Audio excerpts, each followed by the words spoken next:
Hi there, welcome back to the Box of Delights game channel. We're playing Snowdonia. This is a new game by Surprise Stare, designed by Tony Boyder, and it was just released recently, I think at Essen Spiel. It's a competitive game for 1 to 5 players, so competitive, but you can play it solo. The idea of playing solitaire is that you will try and beat your previous score. I'm going to walk you through a solitaire game and hopefully give you an idea of how the game plays. We'll mention how multiplayer rules might change if and when it comes up. Meanwhile, let's open the box and take a look inside.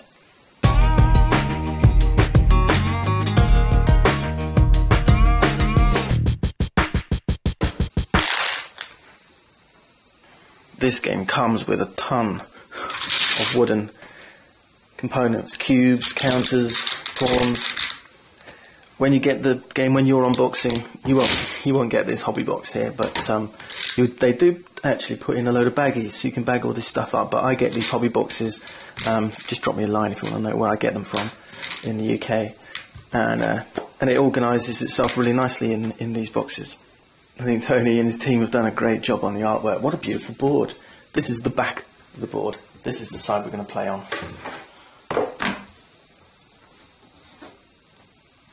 This is where we begin, and the aim of the game is to build a railway line all the way up to the peak of Snowdonia.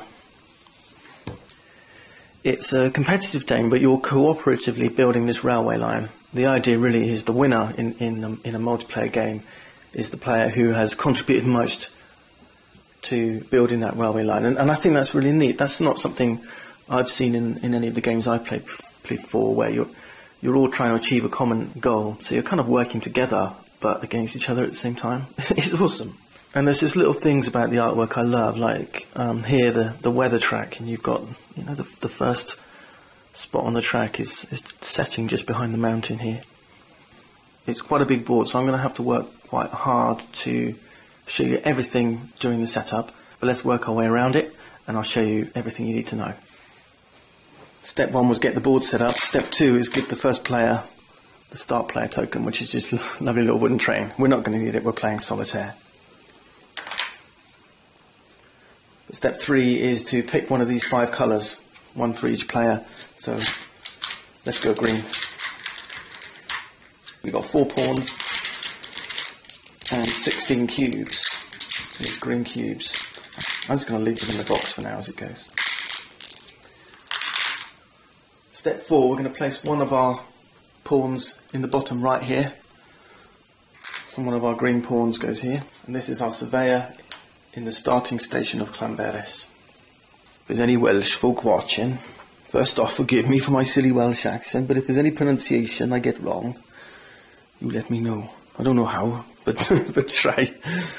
Right, enough of that. I think you've all probably... Is anyone still there? Yeah, maybe. Okay. So that's our surveyors. Next, labourers. 2 of our pawns are going to represent labourers, and they're going to be in our supply.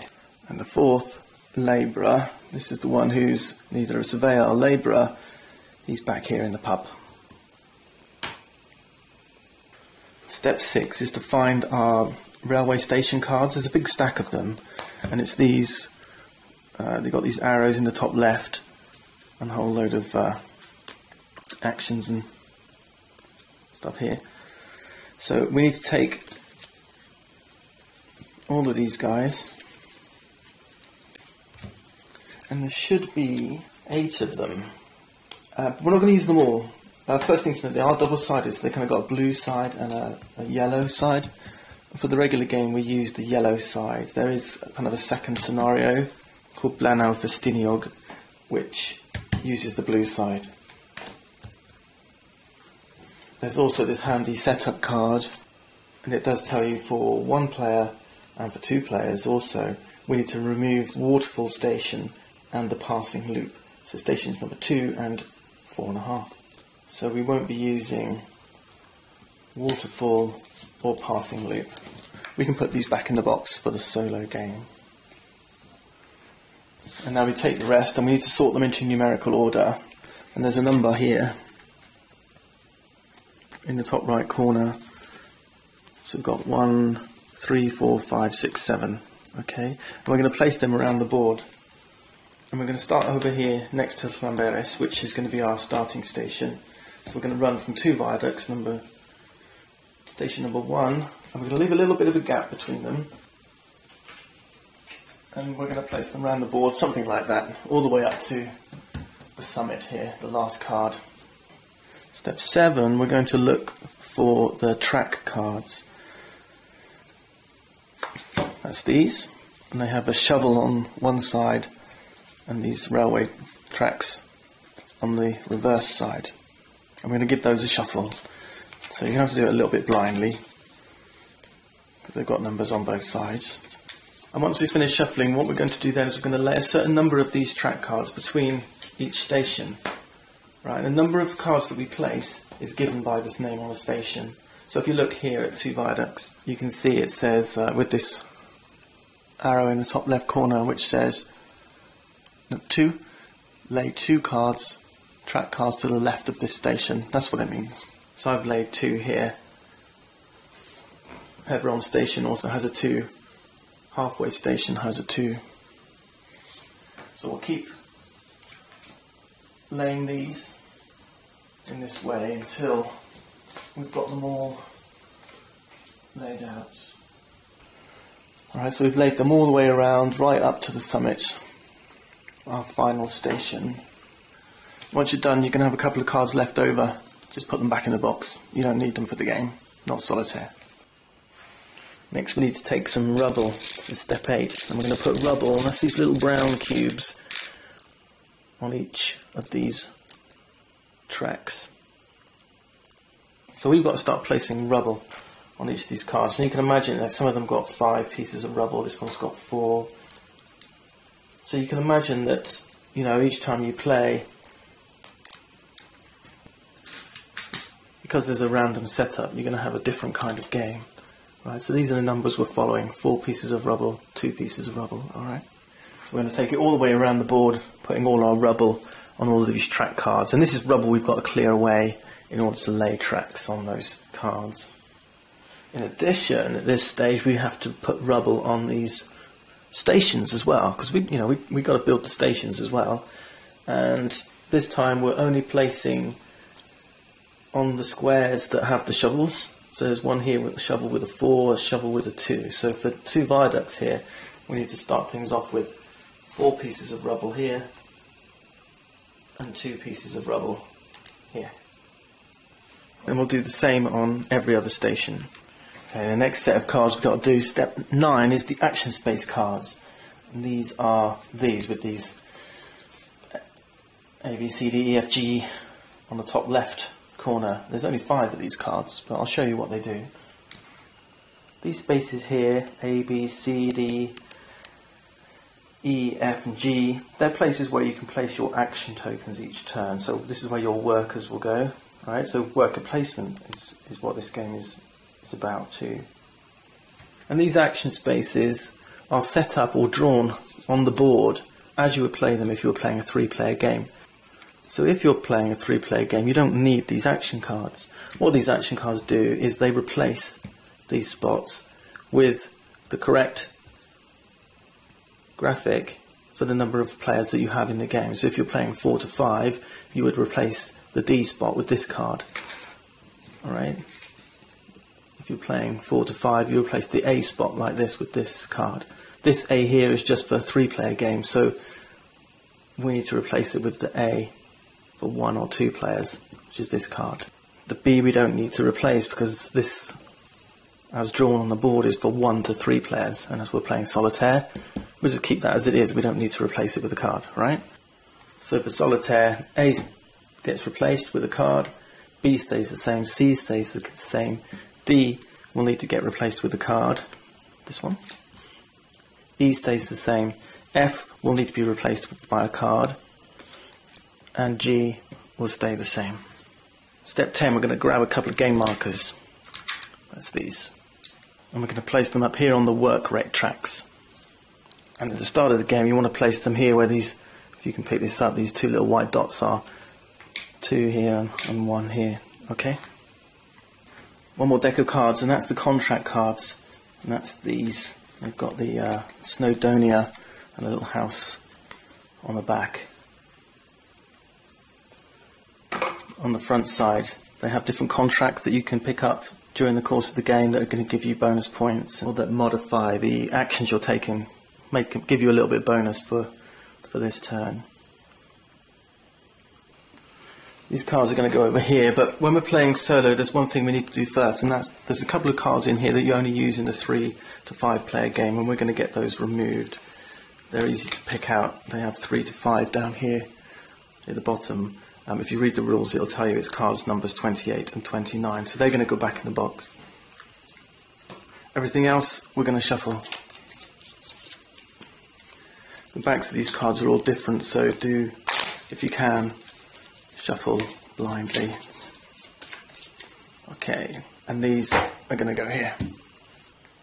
As well as being contract cards, these cards also represent the weather. So for the start of the game, we're going to set the initial weather. We're going to draw 3 cards and place them here. And then we need to go and grab ourselves some weather tokens. This is sun, the blue one is rain, the grey one is fog. And this is why the backs of these cards are important. See, this one has the rain symbol, this one has sun, this one has sun. Now for setup, the only cards we're interested in is the middle one and the rightmost one. And we're going to look at those symbols and we're going to take the weather tokens for those 2 cards. I've been lucky, we got a couple of suns here. So we're going to take 2 tokens. And the rightmost one goes on the rightmost spot of the weather track. And the middle one goes on the middle spot of the weather track. And this one is empty. So these contract cards, they also have a dual function, you see. This becomes our weather forecast. Right now we've made the weather forecast, we can turn these 3 contract cards face up for the start of the game. The weather is important for us during this game because it affects what you can and can't do. When it's sunny, you get a bonus to laying track and a bonus to excavating. When it's rainy, you get a penalty laying track and a penalty excavating. And excavating is when you're taking rubble off these cards in order that you can start building track and building stations and laying track. And when it's foggy, you can neither lay track nor excavate. So foggy's bad, sunny, good.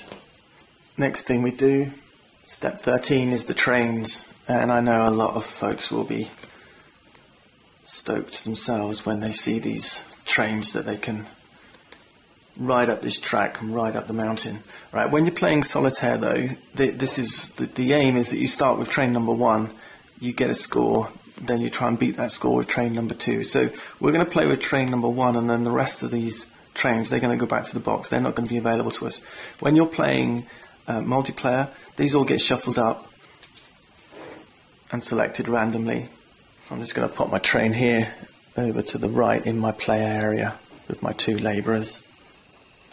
Also, when you're playing multiplayer, what you would do at this stage is you will put some coal on this card, those black cubes. So this number 1 train says it comes with 1 piece of coal. When you're playing solitaire, I'm just gonna leave that step for a minute because I think it helps if you just leave that just for a few more steps, and I'll explain why when I get there. Step 14 is setting up the stockyard, and this is where our supplies of iron ore, stone and coal will be during the game, and we can come and take actions to grab these resources. When you're playing 2 to 5 players, then you get 7, 4 and 1 in these spots during setup. But when you're playing solitaire, you set these up a little bit differently, so I'm going to walk you through that right now. Playing 2 to 5 players, the next thing you would do is set up your bag, and this is a bag full of resources that are going to be available to you for the rest of the game. When you're playing solitaire, we're going to do that first, and then we're going to use this random bag to fill our stockpile for the start of the game. So that's what's slightly different. Okay, in the solitaire game, skip setting these up until you've filled the bag. There's a handy little card here that comes with the game. On one side it tells you how to score the end of the game. On this side it tells you how to set the bag up, and it's got how many iron or stone, coal and event cubes, these white ones, that go in the bag depending on the number of players you're playing. So I'm going to grab 16 of these, 10 of these, 4 of these. I'm going to go ahead and put those in the bag, okay?